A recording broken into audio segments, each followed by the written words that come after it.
Greetings everyone and welcome to No BS Baking. Got JP here. And today I want to talk a bit about no knead bread, which is becoming a hot topic on mainstream media with many sites and videos demonstrating their particular products and methods. Now this process is nothing new. However, it is being flouted as a comparable option for producing standard hydration doughs. So let's take a look at this in more detail. So what is no knead bread? Well, it's best defined by Wikipedia as a method of bread baking that uses a very long fermentation or rising time instead of kneading to form the gluten strands that give the bread its texture and gas retention capabilities. Now, when it comes to processes, they vary and are numerous. However, they all have one common objective: to provide rest and fermentation time as a necessary requirement in lieu of mixing. One of the other common themes with no knead bread is that there often is additional handling steps that did not appear in the title and annoyingly are hidden somewhere in the fine print or as a surprise once you're well into the video. So in many instances, you still got to get your hands dirty with either in the bowl, multiple folding, or a bit of on the table work. Now, many of these require resting and working the dough up to 3 or more times. So why would I want to make no knead bread anyway? Maybe I don't have a mixer. I have no idea how to knead bread. Or no knead sounds faster, easier, and for sure it sounds like less work. Or number 3, because I'm making a high hydration artisan style bread product that requires long bulk fermentation to achieve flavor and or texture I'm looking for.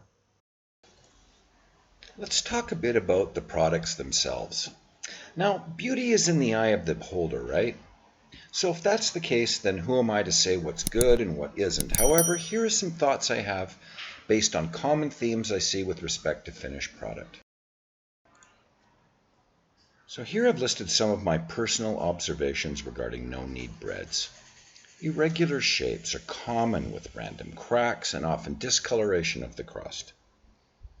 These loaves are often much flatter on the tops and in many instances look smaller and more deflated than their mixed counterparts. Many times you can see bursting or crust separation. This seems to be quite common.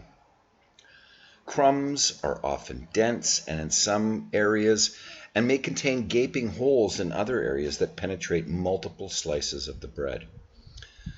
Now, due to the often absence of proper expansion, these products require, in most instances, much longer bake times just to minimize the gooey crumb, and this often results in a thick crust, which may or may not be desirable. When water is added to flour, numerous things begin to happen. The two main proteins, gluten and gliadin, begin to unravel. Mixing tethers these proteins together, which causes the dough to become more elastic and stretchy. Rest times, in conjunction with one or more folding, kneading, or shaping steps, organizes the protein, causing the gluten strands to get stronger, longer, forming a web-like matrix, more commonly referred to as a gluten network. With no knead breads, as soon as water is added to flour, bacteria and enzymes go to work. Naturally present bacteria and enzymes in flour break down the carbohydrates and gluten in bread dough, creating the elasticity usually achieved through mixing. This bacterial and enzyme action on gluten is realized through and during fermentation, as the dough is allowed to rest or bulk ferment. Time, in conjunction with periodic kneading, folding, or shaping processes, align the gluten strands into an even, organized structure, which gives the dough the integrity it needs to expand as yeast produces carbon dioxide. So for whatever reason you may have for opting a no knead bread over the standard bread process, keep in mind the following.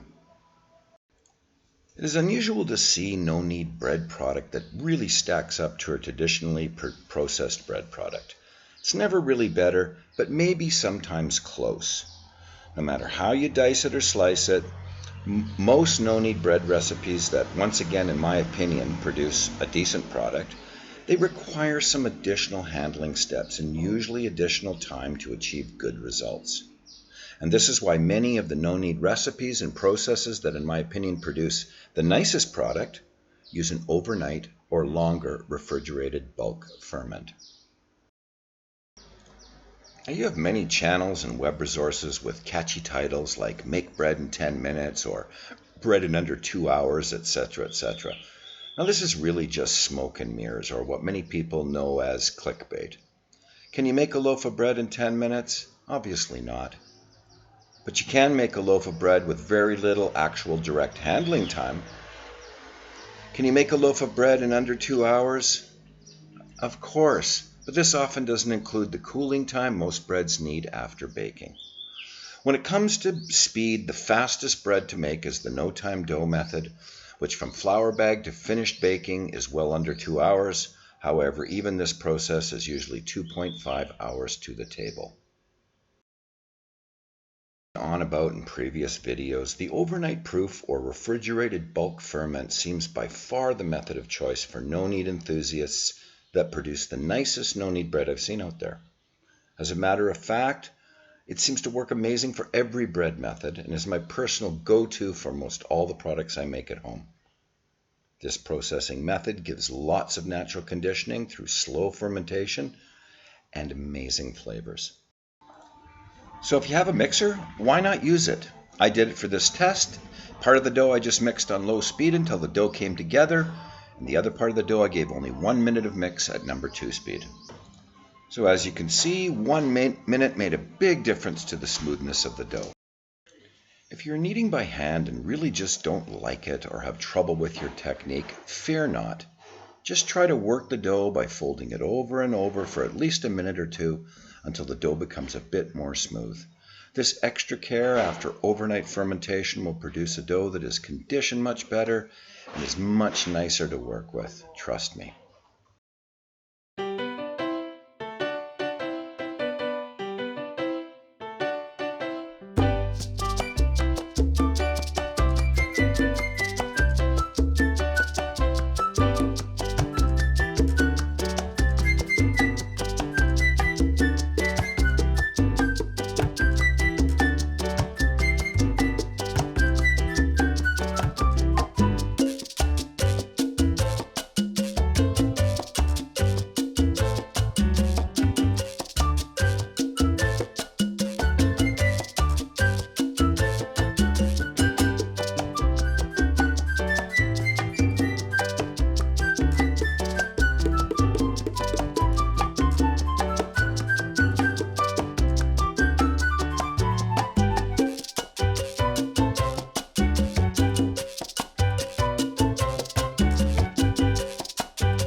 So as per usual, I've been detailing things a bit too much, and in efforts of not boring all of you with all the video footage I took for these tests, the following is a recap of the balance of the process. If any of you have any questions, comments, or queries with regard to any of this, please do not hesitate to leave me a comment in the comments section.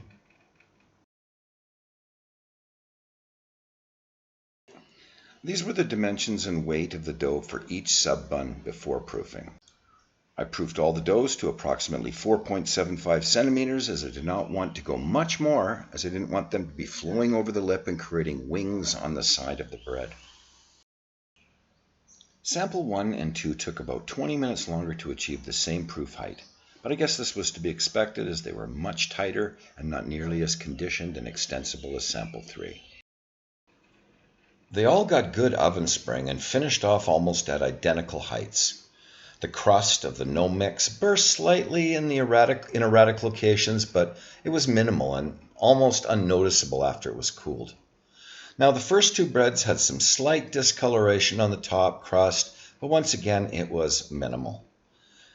The internals of the first two were a little more gummy after baking than the full mixed bread, but the crumbs were actually quite decent. And to be honest, I was quite surprised, but not shocked.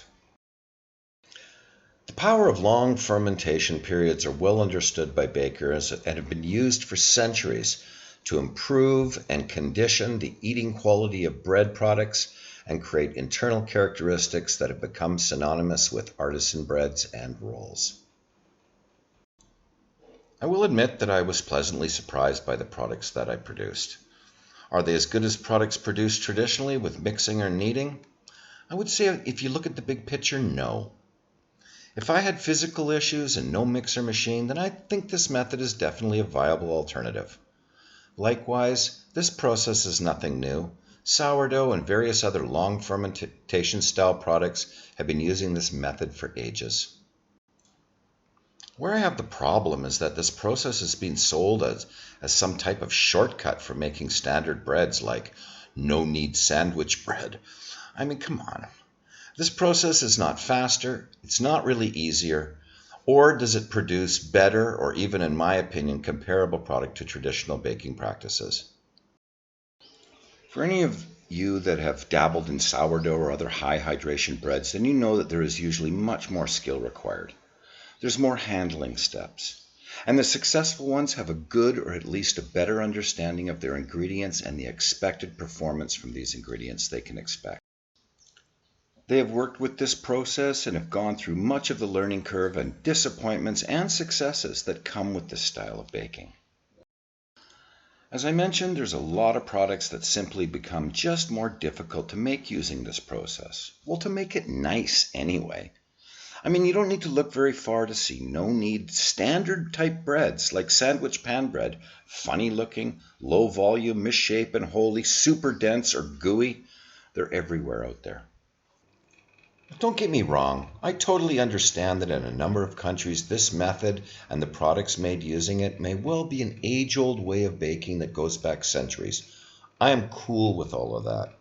However, I have faith in the professional baking industry, and when they start dumping their mixers or stop kneading their doughs anymore, opting for no knead over traditional methods and practices, especially for standard hydration breads and rolls, then I'll look at this a little bit more seriously. Thank you for watching the video. Please give me a like and subscribe. It really helps me as I'm trying to build this channel. And be sure to check out some of the other videos that I got up here.